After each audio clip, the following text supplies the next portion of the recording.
நமஸ்காரம். அனைவருக்கும் இனிய பக்தியுடன் கூடிய நல்மாலை வணக்கங்கள். எண்ணிய முடிதல் வேண்டும், நல்லவே எண்ணல் வேண்டும், திண்ணிய நெஞ்சம் வேண்டும், தெளிந்த நல்ல அறிவு வேண்டும் என்ற பாரதியின் வரிகளை தியானித்து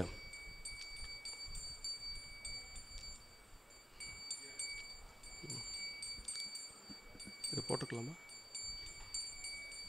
இருக்கலாமா? சந்தோஷம். புரட்டாசி மாதத்தினுடைய முதல் சனிக்கிழமை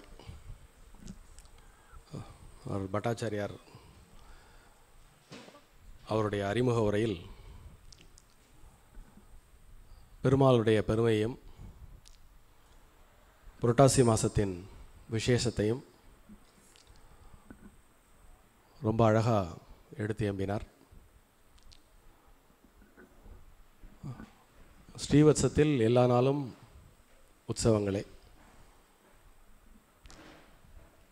புரட்டாசி சனிக்கிழமை எல்லாருக்குமே தெரியும், அதனுடைய விவரங்கள் தெரியும், விவரங்கள் தெரியாது அப்படிங்கிறத தாண்டி புரட்டாசி அப்படின்னாலே பெருமாளுக்கு உகந்த ஒரு மாதம். எல்லாரும் தேடி தேடி சென்று திருப்பதி உப்பிலியப்பன் கோயிலெல்லாம் இந்த புரட்டாசி மாதத்தில் வருடம் பூராகவுமே நிரம்பி வழிந்தாலும் இந்த புரட்டாசி மாதத்தில் இன்னும் அந்த பெருமாளை சேவிப்பதற்கு கூட்டம் அலைமோதும். எங்கேயாவது எட்டத்திலிருந்து பெருமாளை புரட்டாசி சனிக்கிழமை அன்னைக்கு அப்படி ஒரு கன நேரம் சேவிச்சிட மாட்டோமா அப்படிங்கிறது பக்தர்களுடைய தவம். எத்தனை முறை பெருமாளுடைய விசேஷம் என்னென்றால் அவர் ஒரு அலங்கார பிரியர். சர்வாலங்கார பூஷிதனாக நின்று கொண்டு உலகத்தை ஆசீர்வதித்து அனைவரின் பரிபூர்ண ஆசைகளையும் பிரார்த்தனைகளையும் பூர்த்தி செய்து எல்லோருடைய வாழ்வின் வளங்களையும் அனுதினமும் பெருமாள் நிறைவேற்றி கொண்டிருக்கிறார் என்று கூறினால் அது மிகையான கூற்றாக இருக்க முடியாது. அந்த வகையிலே புரட்டாசி மாதத்தின் சனிக்கிழமை எதனால் ஏற்றம் அப்படிங்கிறத பற்றி ஒரு சில சிந்தனை துளிகளை உங்களுடன் பகிர்ந்து கொள்ள அடியேன் விழைகிறேன்.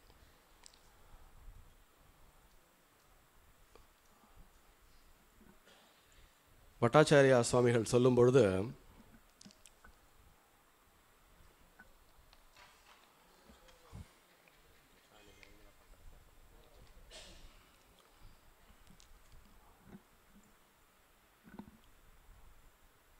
இந்த மாதம் எல்லா தெய்வங்களையுமே அந்தந்த திதிகளில் போற்றி வணங்குதல் பொதுவாக கிடைக்கக்கூடிய பலனை விட அதிகமான பலன்களை கிடைக்கும் என்று கூறினார். அதற்கு வெறுமே பெரியோர்களெல்லாம் பக்தியின்பால் பக்தர்களை திருப்புவதற்காக சொல்லக்கூடிய விஷயம் என்றும் எடுத்துக்கொள்ளலாம். அல்லது பெரியோர்கள் கூறினாலே அதில் ஆழ்ந்த பொருள் உள்ளது, அதனால் அதை அப்படியே நாம் கேட்டு பின்பற்றுவோம் என்றும் எடுத்துக்கொள்ளலாம். பெரியோர்கள் கூறிய அந்த கூற்றில் எந்த மாதிரியான ஆழ்ந்த பொருள் உள்ளது என்பதை சற்று சிந்திக்கலாம் என்று அடியேன் கருதுகிறேன். பொதுவாகவே இந்த புரட்டாசி மாதத்திலே நவராத்திரி விழா கொண்டாடப்படுவது வழக்கம். அறிவியல் ரீதியாக கடந்த ஆண்டு இந்த நவராத்திரி சக்தி என்பதனுடைய நுட்பத்தை நாம் கண்டோம். அந்த வகையில் இந்த புரட்டாசி சனிக்கிழமை, புரட்டாசியில் வரக்கூடிய சனிக்கிழமைக்கு என்ன விதமான ஏற்றம், ஏன் புரட்டாசியில் சனிக்கிழமை என்று பெருமாளை நாம் உவந்து வழிபட வேண்டும் என்பதை சற்று ஜோதிடத்தின் கண்கொண்டு ஆய்ந்து பார்க்கலாம் என்று அடியேன் எண்ணுகிறேன். இன்றைக்கி அவர் சங்கல்பம் பண்ணும் பொழுது பூர நட்சத்திரம் சொன்னார். பூரம் யாரோட நட்சத்திரம்? எப்படி எல்லாம் கூடி வருது பாருங்க. புரட்டாசி மாதம் சனிக்கிழமை சாயங்கால வேளை பூர நட்சத்திரம். எல்லா நாளிலும் பெருமாளுக்கு மாலை சூடினாலோ ஆரம் சூடினாலோ பாமாலை சூடினாலோ விசேஷம். புரட்டாசி மாதத்தன்று வரக்கூடிய சனிக்கிழமை இன்றைக்கு பெருமாளைக்கு ஆரம் சூட்டி அழகு பார்க்க வேண்டும் என்று இவர்களெல்லாம் திருவுளம் கொண்டிருக்கின்றனர். இந்த மாதிரி ஒரு அற்புதமான புரட்டாசி மாதத்தை அருமையாக ஆரம்பித்து வைக்கிறோம். எப்படி ஆரம்பிக்கிறது பாருங்க. அதாவது இதெல்லாம் தெய்வம் இங்கே பிரசன்னமாக இருக்குங்கிறதுக்கான ஒரு பிரமாணங்கள். முதல் சனிக்கிழமை அன்னைக்கு ரொம்ப அழகாக திரு மற்றும் திருமதி சுவாமிநாதன் தம்பதியர், கல்யாணி மாமி இவெல்லாம் முன் வந்து பெருமாளுக்கு போன தடவை தான் நம்ம ஒரு இது மாதிரியான ஒரு ஆபரணம் சூடுதல் விழா என்று அடியேன் சற்று ஹாஸ்யமாக சொன்னேன். இன்னும் எங்கே அவருக்கு இடம் இருக்குது அப்படின்னு. எல்லாரும் செஞ்சுட்டே இருக்கா பெருமாளுக்கு. அடி முதல் முடிவரை திருவடி சுற்றேன்னு ஒருத்தர் சொல்கிறார், மணிமகுடம் சுற்றேன்னு ஒருத்தர் சொல்கிறார், தசாவதார ஒட்டியானம் கொடுக்குறேன்னு ஒருத்தர் சொல்கிறார். வந்துட்டே இருக்குது. அவர் வெண்ணெய் உண்ட பெருவாயின் அல்லவா, வாமனனாக திருவிக்கிரமாக அவதாரம் எடுத்தார் அல்லவா. நம்மெல்லாம் என்ன கொடுத்தா அவருக்கு போகாமல் போயிட போகிறது. எதை கொடுத்தாலும் ஏற்றுண்டு எல்லாம் அவர் கொடுக்கறது தானே. நீ என்ன வேணால் கொடு, நீ எவ்வளோ வேணாலும் கொடு, நான் வாங்கிக்கிறேன் அப்படின்னு அவரும் சளைக்காமல் பக்தர்கள்ட்ட கேட்டு கேட்டு வாங்கின்னு இருக்கார். அவர் கேட்டு வாங்கி கொண்டிருக்கிறார் அப்படிங்கிறத நம்ம ஏதோ மேடை அலங்கார வார்த்தையாக இது அல்ல. ஏன்னா அது நடைபெறக்கூடிய விதம் இருக்குது பார்த்தீங்களா. இப்போ என்ன பிளான் பண்ணோமா இன்றைக்கி புரட்டாசி சனிக்கிழமை இன்றைக்கி வச்சுக்க போகிறோம், அந்த நாளில் பூரமாகவும் அமையப்போகிறது என்றெல்லாம் நம்ம பிளான் பண்ணோமா. இப்போ அவர் சங்கல்பம் பண்ணும்போது நட்சத்திரம் சொல்லும்போது தான் இன்றைக்கி பூர நட்சத்திரங்கிறது எனக்கு தெரிஞ்சது ஆக்சுவலாக. ஸோ அப்படி ஒன்றொன்றும் பார்த்திங்கன்னா இங்கே நடக்கக்கூடிய அந்த சகுனம் எல்லாம் பார்த்தா பிரம்மாண்டம். சரி, அது நிற்க. ஜோதிட ரீதியாக சூரியன் எந்தெந்த மாதத்தில் எந்தெந்த ராசியில் பிரவேசிக்கிறாரோ அதை பொறுத்து அந்த மாதத்தின் குணம் ஜோதிட சாஸ்திரத்திலே கணிக்கப்படுகிறது. அந்த வகையில் இந்த புரட்டாசி மாதத்தன்று கன்னியிலே சூரியன் பிரவேசிக்கிறார். சூரியனுடைய சொந்த வீடு சிம்மம். இப்போ ஜோதிட சாஸ்திரத்தில் பார்த்தீங்கன்னாக்கா அந்த சொந்த வீட்டை லக்னமாக கொண்டு ஒரு மாதத்தினுடைய பலனை சொல்லலாம், ஒரு வருடம் அமைய போகிறதுனுடைய பலனை சொல்லலாம். ஒவ்வொரு வருடமும் மே மாதம் தொடங்கி மேஷத்திலிருந்து மீனம் வரைக்கும் ஒரு சுற்று சூரியன் வரும் பொழுது அந்தந்த மாதத்தில் எந்த ராசியில் அவர் பிரவேசிக்கிறாரோ அதனை பொறுத்து அந்த மாதத்தினுடைய குணம் அமையும் என்பதாக ஜோதிட சாஸ்திரம் கூறும். பூரம் சிம்ம ராசி. சிம்மத்திற்கு 2ஆம் இடம் கன்னி, 11ஆம் இடம் மிதுனம். சிம்மராசிக்கு புதன் பூரண சுபர். இது இப்போ இங்கே வந்த பிறகு நான் யோசித்த விஷயம். இன்றைக்கி பூர நட்சத்திரமாக விளங்குறதுனால பூரம் ஆண்டாளுடைய நட்சத்திரம், ஆண்டாளுடைய ராசி. அதன் வழியாக பார்த்திங்கன்னா சிம்ம ராசி. சிம்மத்துக்கு 2-11 கூடையவர் புதன். அதனால தான் பெருமாளை ஜோதிட ரீதியாகவும் அவருடைய அணுகி பார்த்தால் ஆண்டாள் அவ்வளோ பெரிய உயரத்தை எட்டியதற்கு ஜோதிடமும் துணை நின்றிருக்கிறது என்பதாக நாம் வெகு நிச்சயமாக கொள்ளலாம். அப்போது இந்த புதனில் சூரியன் வரும் அந்த மாதம் புரட்டாசி. சற்று நுட்பமாக பார்த்தால் இந்த 9 கோள்களுக்கும் அதிதேவதை என்று ஒவ்வொரு தெய்வம் உண்டு. அந்த வகையில் சனி பகவானுக்கும் அதிதேவதையாக பெருமாள் இருக்கிறார், புதனுக்கும் அதிதேவதையாக பெருமாள் இருக்கிறார். ஸோ இந்த புரட்டாசி மாதத்தில் பெருமாளை வழிபடுபவரை சனி பகவான் அவருக்கு என்ன டியூட்டியாக இருந்தாலும் 7 நாட்டு சனியாக இருக்கட்டும், அஷ்டம சனியாக இருக்கட்டும், அர்த்தாஷ்டம சனியாக இருக்கட்டும், இப்படி சனியனுடைய துயரங்கள் வந்தடைய வேண்டிய ஒருவர் புரட்டாசி மாத சனிக்கிழமை அன்று பெருமாளை பார்த்து விட்டால் சனி அங்கேருந்து நகன்று விடுவார், அவர்களுக்கு துன்பத்தை தரமாட்டார் இதுக்கு நிறைய புராண கதைகள் எல்லாம் கூட உண்டு. சனி பகவானே பெருமாள்கிட்ட போய் சொல்லாரான், எல்லாரும் வந்து இந்த கிரகங்கள்லேயே என்ன எல்லாரும் ஒதுக்குறா, என்னை பீட கிரகம்னு நினைக்கிறா, நீங்கள் தான் ஏதாவது அதுக்கு பரிகாரம் சொல்லணும்னு சனி பகவான் கேட்டதாகவும், அதற்கு பெருமாள் வந்து புரட்டாசி மாதத்தில் வரக்கூடிய சனிக்கிழமைகளில் என்னை யார் ஒருவர் நமஸ்காரம் செய்து வழிபடுகிறாரோ அவரிடம் நீ சென்று சேராமல் இருப்பாயாக, நீ கொடுக்கக்கூடிய துன்பங்களை களைந்து இன்பம் வருமாறு உன் செயல்பாடுகள் அமையட்டும் அப்படின்னு ஒரு வரமே சனி பகவான் கேட்டு பெற்று ரொம்ப சந்தோஷப்பட்டாராம். சனி பகவான் பிடிச்சாலே கஷ்டம் அப்படின்னு எல்லாரும் என்னை நிந்தனை பண்ணிட்டு இருக்கா, என்னுடைய நிந்தனை புகழாக மாறுற மாதிரி ஒரு யோசனை சொல்லுங்கன்னு சொன்னப்போ பெருமாள் இப்படி கூறியதாக ஒரு செவி வழி கதை உண்டு. அதற்கு டெக்னிக்கலான ரீசன் என்ன அப்படின்னு கேட்டிங்கன்னா, மகரமும் கும்பமும் சனியோட சொந்த வீடு. ஸோ அந்த சனிக்கு அதிதேவதையாகவும் பெருமாள் இருக்கிறார், புதனுக்கு அதிதேவதையாகவும் பெருமாள் இருக்கிறார். இப்போ சூரியன் வந்து புதன், கன்னி என்பது புதனுடைய சொந்த வீடு. முக்கியமான விஷயம், இந்த ஜோதிட சாஸ்திரத்தில் ஒவ்வொரு கிரகங்களுக்கும் ஆட்சி, உச்சம், நீச்சம் அப்படின்னு 3 விதமான பண்புகள் உண்டு.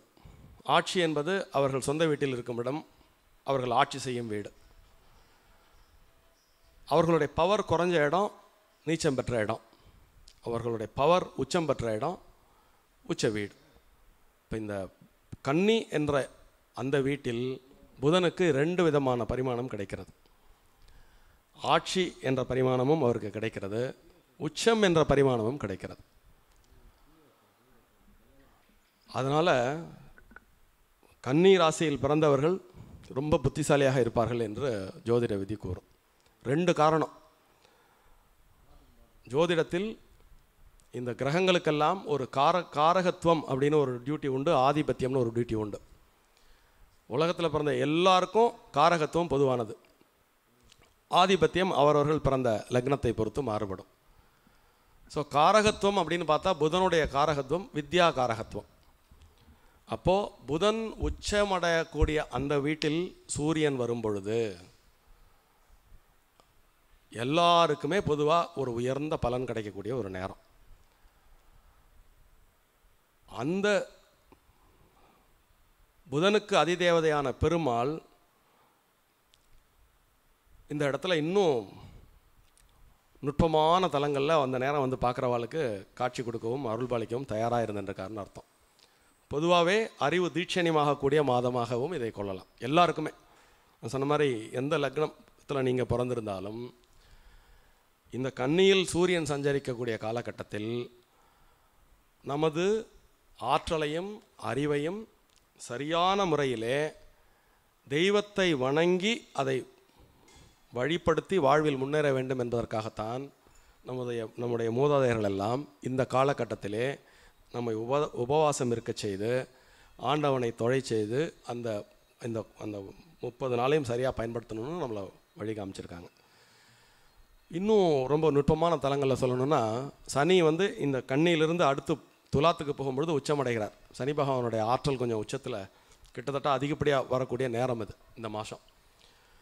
இந்த மாதத்தில் சூரியன் பிரவேசித்தாலும் பருவகாலம் மாற்றம் ஏற்பட்டு மழை பொழிவிக்கக்கூடிய ஒரு பெரும் காலம்.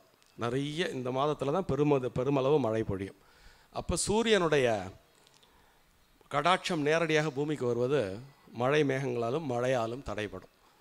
சூரியனுடைய கடாட்சம் குறையும் பொழுது நமக்கு ஒரு தோஷம் ஏற்படுறது அல்லவா, அந்த தோஷத்தை நிவர்த்தி செய்வதற்காகவும் மழைக்கடவுளுக்கும் மூலம் யார், வருணனுக்கும் மூல தெய்வம் யார் என்றால் பெருமாள் தான். இப்போ இந்த பெருமாளை வந்து பல்வேறு விதமான காரணங்களுக்காக நாம் வழிபட வேண்டிய மாதமாக இந்த புரட்டாசி மாதம் அமைகிறது. இன்னொரு கோணமும் உண்டு. புதன் உச்சமடைகிறார். புதன் உச்சமடையும் அந்த கன்னியில் சுக்கிரன் நீச்சமடைகிறார். அப்போ கலைகளின் பால் ஈடுபாடு கொண்டவர்களுக்கு சற்று இந்த 1 மாத காலகட்டத்தில் சூரியன் சஞ்சரிக்கும் பொழுது ஒரு தொய்வு ஏற்படுவதற்கான ஒரு வாய்ப்புண்டு. அந்த தொய்வை இட்டு நிரப்புவதற்கும் இந்த 1 மாத காலகட்டத்தில் பெருமாளை பிடித்து கொள்பவர்களுக்கு அந்த தொய்வில் இருந்து அவர்கள் விடுபட்டு வழக்கம்போல் மட்டுமல்லாது அவரை வணங்குவதன் மேலும் ஒளி பெற்று ஆற்றல் பெற்று திறம்பட செயல்படக்கூடிய ஒரு வாய்ப்பையும் இந்த கன்னி மாதம், கன்னியில் சூரியன் சஞ்சரிக்கக்கூடிய இந்த புரட்டாசி மாதத்தில் ஏற்படுகிறது. அதனால தான் இந்த புரட்டாசி மாதத்தில் பெருமாளை வணங்குதல் என்பது சிறப்பு என்று கூறுகிறார்கள். அந்த பட்சத்தில் பெருமாளை இப்படி வணங்குறதுக்கு எப்படி அப்புறம் நமக்கு பலன் கிடைக்கும் நீங்கள் யோசிச்சு பாருங்க. சாதாரணமாக போய் சுவாமியை நமஸ்காரம் பண்ணிவிட்டு ஒரு அவருடைய அருளை பெறுதல்ங்கிறதுக்கே பலன் கூட அப்படிங்கும் பொழுது இந்த மாதிரி ஜம்முன்னு ஆடை ஆபரணங்கள் பெரிய ஆளுயர மாலை இதெல்லாம் அதுவும் சிவன் கோவிலில் இருந்து ஊர்வலமாக எடுத்து வந்து பெருமாளுக்கு சாற்றி இந்த மாதிரி முறையாக கிரமப்படி பூஜை செய்து அந்த ஆபரணங்களை அவருக்கு சூட்டி அழகு பார்த்து அப்படி கொண்டாடக்கூடிய அந்த வைபவமானது இன்னும் எப்பேற்பட்ட பலன் கொடுக்கும் என்பதை உங்களுடைய சிந்தனைக்கே விட்டு விடுகிறேன். இது எல்லாமே இந்த லா ஆஃப் அட்ராக்ஷன்னு ஆங்கிலத்தில் வந்து ஒரு விதி சொல்லுவாங்க. அதாவது ஈர்ப்பு விதி. நாம் பெருமாளை பக்தியால் இருக்கிறோம், பெருமாள் அவருடைய பெரும் கருணையால் நம்மை ஈர்க்கிறார். இங்கே ஈர்க்கப்பட்டது பெருமாளின் பெருங்கருணையா நம்முடைய பக்தியா அப்படின்னு ஒரு போட்டியே வச்சுக்கிற அளவுக்கு அந்த பாண்டேஜுங்கிறது நாளுக்கு நாள் பெருகி கொண்டே போகிறது. இந்த பக்தி ஏற ஏற பெருமாளும் இறங்கி வருவார். பெருமாள் இறங்கி வர வர நமக்கும் பக்தி ஏறும். அதனால் இது வந்து ஒரு மியூச்சுவலான ஒரு ஈர்ப்பு விதி. அதை நான் இங்கே ஏன் குறிப்பிட விரும்புகிறேன் என்றால், உங்களுடைய பக்தி நாளுக்கு நாள் அதிகமாகி கொண்டே போகிறது. அதனுடைய வீச்சு என்பது பிரம்மாண்டமாக ஆகி கொண்டிருக்கிறது. அப்படிங்கிறதுக்கு இந்த மாதிரியான நிகழ்வுகள் எல்லாம், இந்த மாதிரி நிகழ்வுகளில் பெருமாள் இப்போ சேர்த்தார் பாருங்க, புரட்டாசி சனிக்கிழமை பூர நட்சத்திரம் ஏதோ அப்படி சேர்க்குறாரு பார்த்தீங்களா, இதிலெல்லாம் நாம் தெரிஞ்சுக்கலாம். இப்படி வருது. இப்போ உலகம் பூரா எல்லாருக்குமே இந்த காம்பினேஷன் இருக்குது. ஆனால் இந்த காம்பினேஷனில் இப்படிப்பட்ட நிகழ்ச்சிகளை யார் நடத்துகிறார்களோ, இப்படிப்பட்ட நிகழ்ச்சிகளை நடத்தி யார் பெருமாளுடைய அனுகிரகத்திற்கு பாத்திரமாகிறார்களோ அவர்களுக்கு அந்த ஈர்ப்பு விதியை நீங்கள் பொருத்தி பார்த்துக்கலாம். ஸோ அந்த ஈர்ப்பு அதிகமாக அவர் அதுக்குரிய சூழ்நிலையை நமக்கு உருவாக்கி கொடுக்குறார். ஒரு கணம் குரு பார்வை, குரு பார்க்க கோடி நன்மை அப்படின்னு ஒரு பழமொழி உண்டு. புதனுக்கு சூரியன் வரக்கூடிய இந்த ஒரு மாதமும் திருமாதம், அது குரு மாதம். அதனால தான் நம்முடைய சிந்தனையை வேறெங்கும் செலுத்தி விடாமல் பெருமாளுடைய பாதார விந்தங்களிலே வைப்பதற்கு இந்த புரட்டாசி மாதம் என்பது ஒரு அற்புதமான ஒரு மாதம். இந்த இன்றைய நீங்களெல்லாம் இவ்வளோ பக்திபூர்வமாக பங்கெடுத்து டெய்லி வந்து விஷ்ணு சஹஸ்ரநாமம் சொல்கிறீங்க, இப்போ இவாளெலாம் ஆபரணம் வாங்கி சாத்துறா, நம்ம ஏதாவது பண்ணணும் இல்லையா? அதனால் ஒரு சிறு முயற்சியாக இன்றைக்கு ஒரு பதிகம், ஒரு 10 பாடல்களை வெண்பா இலக்கணத்தில் இயற்ற ஒரு முயற்சி செய்திருக்கிறேன். அதை உங்கள் முன்னாடி அரங்கேற்றம் செய்கிறேன்.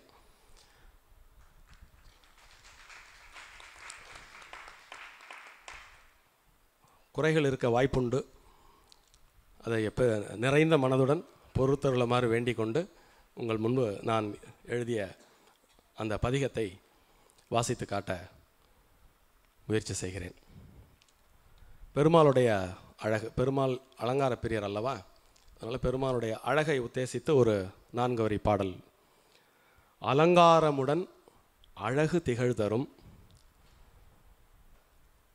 அமுதம் போலும் அருள் நுகரும் நிலம் முழுவதும் நிறைந்த கோயிலின் நினைவு தவமாம் பெருமாளே. உங்களுக்கு எல்லாருக்கும் நான் நன்கு பரிச்சயமானவன் என்ற முறையிலே ஆண்டாள் என்று நினைத்தாலே தவம் என்பது என் மனதில் வரக்கூடிய ஒரு சொல். ஆண்டாள் பக்திக்கு இலக்கணமாக திகழ்ந்தவள். அவளுடைய தவம் அவளுடைய பக்தியை நன்கு கனிய வைத்து அந்த பெருமாளிடம் இட்டு சென்றது என்பது அடியனுடைய துணிவு. அந்த வகையில் எதெல்லாம் தவமாகும்? அவன் நினைவை சிந்தையில் தாங்குவதே தவமாகும். அவன் நினைவை நம் சிந்தையில் தாங்க எது உறுதுணையாக இருக்கிறது? சர்வாலங்கார பூஷிதனாக அவன் நிற்கும் அந்த காட்சியே அவனுடைய நினைவை நம்முள்ளே இருத்துவதற்கு பெரும் துணையாக இருக்கிறது என்பது அடியானுடைய துணிவு. அப்போது நீங்கள் இப்போ ஆபரணம் பூட்டி நீங்கள் அவர் தீபாராதனை காமிக்கும்போது நீங்கள் பார்க்கக்கூடிய அந்த காட்சி இருக்குது பாருங்க, அந்த காட்சியே தவம். தவம் நம்முள் நிலைத்து விட்டாலே போகிறோம், மற்ற எல்லாம் நீங்குவன நீங்கி பெருவன அடைந்து விடுவோம். அரங்கன் அமுதமாய் அரங்கம் அருளும் பெருமாள், அடியவர்த்தம் மனமெல்லாம் நுகரும் ஆண்டாள் சொன்ன அமுத மொழியினால் உலகமெல்லாம் புகழும் அரங்கனே. பக்தி எப்படிப்பட்ட பலத்தை நமக்கு கொடுக்கும்? தவமெனும் பலமுடன் வாழ்வோர்க்கு, இங்கே அந்த எதுகை மோனை போடுறதுனால வார்த்தையை கொஞ்சம் மாற்றி போட்டிருப்போம். துன்பம் தவிர்க்கும் அப்படிங்கிறத உரைநடையில் சொல்லலாம், கவிதை நடையில் எழுதும்பொழுது அதை கொஞ்சம் மாற்றி போட்டுக்கணும். தவம் தவிர் அப்படின்னு வர்றதுக்காக, தவமெல்லாம் பலமுடன் வாழ்வோர்க்கு தவிர்க்கும் துன்பம் தரும் பெருமான். அதாவது துன்பம் தவிர்க்கக்கூடிய அந்த ஒரு ஆற்றலை பெருமாள் தருவார். அவன் அடியை நெஞ்சமுள் தாங்கினால் அருள் பெருகும் அருமை வாழ்வு. ஆண்டாள் அனுபூதி. கோயிலெனில் மலரென விரிந்தவள். நம்மளுடைய புரிதல் படி பார்த்திங்கன்னா ஸ்ரீவில்லிபுத்தூரில் அந்த துளசி நந்தவனத்திலிருந்து வந்தவள் அல்லவா, அதனால் கோயிலெனில் மலரென விரிந்தவள். கோதை சொன்ன அழகு மொழிகளால் ஐயன் திருவடியை நாடுவார், ஆயுள் முழுவதும் இன்பம் பெறுவர். ஒரு பக்தன் எப்படி கடவுளை பார்க்குறான்? கண்ட கணம் பெருமாள் தரிசனம், கனவினும் காண இயலா நலம். இந்த ஒரு கணம் அந்த பெருமாளை நம்ம பார்க்கும்போது நமக்கு கிடைக்கக்கூடிய பலன் என்னென்னா, நம்முடைய அறிவு கொண்டு என்ன பலன் வேண்டும் என்று நீங்கள் கனவு காண முயற்சி பண்ணுகிறீர்களோ அந்த முயற்சியெல்லாம் தாண்டிய நலனை அவர் கொடுப்பார் அந்த ஒரு கணத்தில். கண்ட கணம் பெருமாள் தரிசனம், கனவிலும் காண இயலா நலம், அண்டமெல்லாம் புகழும் திருவடி, அணைய வல்லார் அமுதம் பெறுவர்.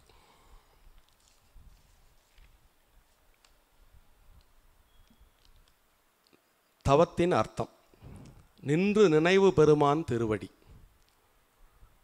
நெஞ்சமெல்லாம் நுகரும் பக்தர்கள் அன்றும் இன்றும் தவம் செய்கின்றனர். அமுதமே அது அருளின் வழி.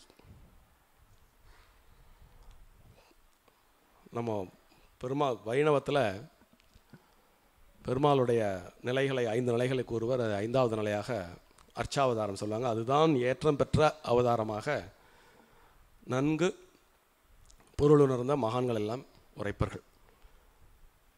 காடெங்கும் எழுந்து நிறைந்ததோர் கோவிலில் பெருமான் திகழ்கின்றார்.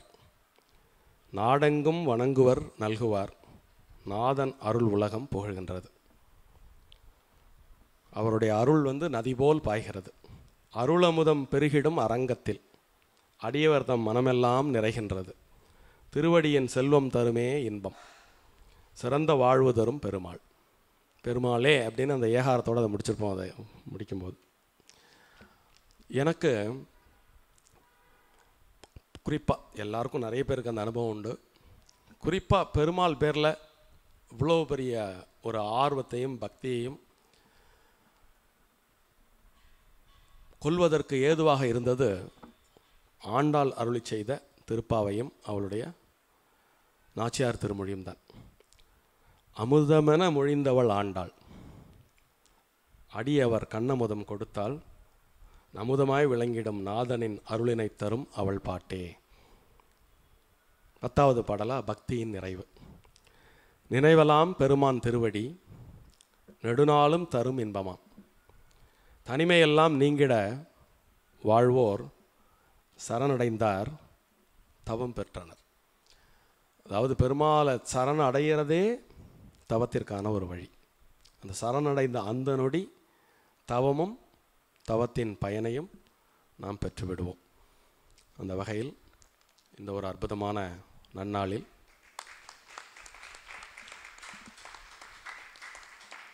பெருமாளுக்கு ஆபரணம் சூட்டி அழகு பார்த்து பெருமாளின் அருளை நீங்கள் அனைவரும் பெற்று உங்கள் சந்ததியினரும் பெற்று வாழ்வாங்கு வாழ்ந்திட பெருமாளை பிரார்த்தித்து நன்றி கூறி அமைகிறேன். நன்றி. இந்த நிகழ்ச்சிக்கு இந்த மாதிரி ஆபரணம் வாங்கி கொடுத்த அந்த பெருமகனார் அவர்களுக்கு உங்கள் அனைவரின் சார்பாக நன்றியை தெரிவித்துக் கொள்கிறேன். ஆபரணம் வாங்கி கொடுத்தது மட்டும் இல்லாமல் இந்த நிகழ்ச்சியை சீரும் சிறப்பமாக நல்ல ஜம்முன்னு